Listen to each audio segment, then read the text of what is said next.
Hello, my dear friends. I am Dr. Wasim I Khan, Associate Professor, Shri Shivaji Law College, Parbhani, Maharashtra, India. So, in today's lecture, we will discuss the definition of cognizable and non-cognizable offense, which is given under Bharatiya Nagrik Suraksha Sanhita 2023, which is a replacement of Criminal Procedure Code 1973. तो ये एक definition है जो हम आज discuss करने वाले, cognizable and non cognizable offence की डेफिनेशन हम डिस्कस करने वाले हैं। तो आगे बढ़ने से पहले अगर अभी तक आपने मेरे चैनल को सब्सक्राइब नहीं किया है तो प्लीज़ सब्सक्राइब कर दीजिएगा और बेल नोटिफिकेशन को भी प्रेस करिएगा ताकि जब कभी मैं नया वीडियो अपलोड करूं तो उसका नोटिफिकेशन आप तक पहुंचे। तो चलिए डिस्कस करते हैं definition cognizable and non cognizable offence की डेफिनेशन। देखिए, section 2G of Bharatiya Nagrik Suraksha Sanhita 2023 is cognizable offense means an offense for which a police officer may arrest without warrant. So that is the definition of a cognizable offense.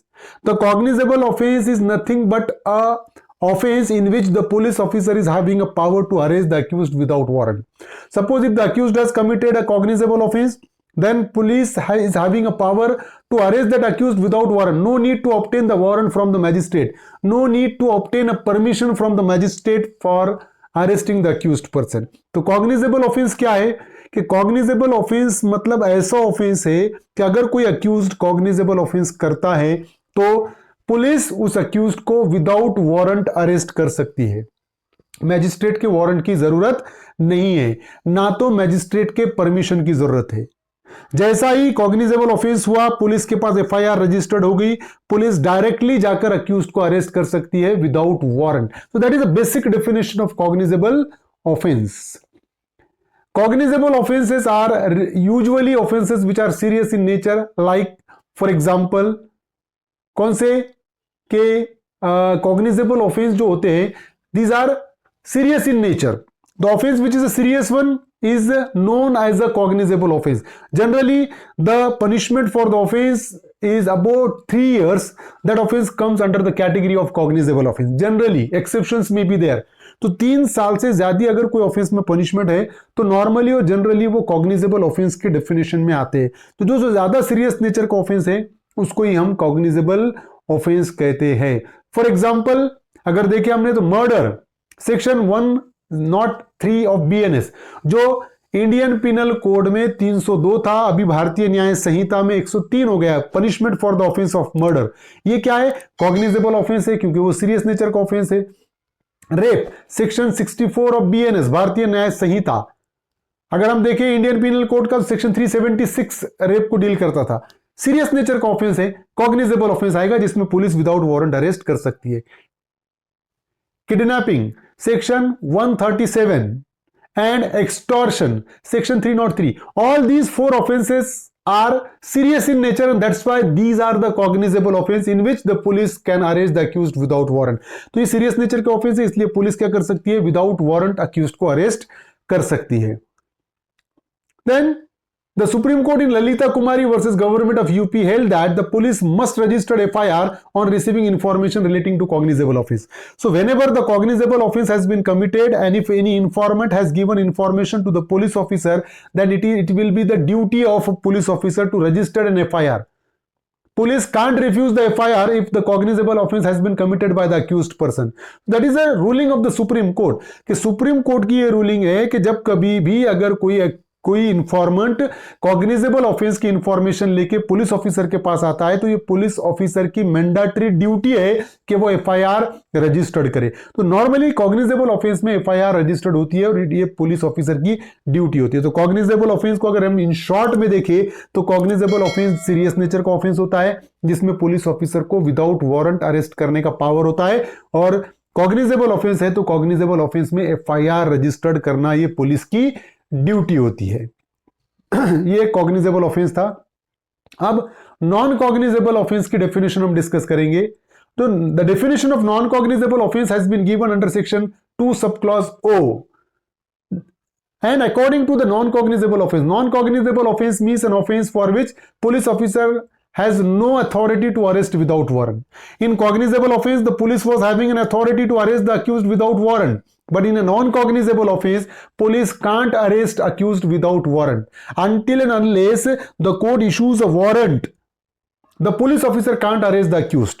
तो non cognizable offence जो होता है जिसमें police officer को accused को without warrant arrest करने का power नहीं होता है, जब तक मजिस्ट्रेट वारंट इशू नहीं करेगा अक्यूज्ड को अरेस्ट नहीं कर सकती है पुलिस। कब? अगर अक्यूज्ड ने कॉग्निजेबल ऑफेंस किया होगा तब।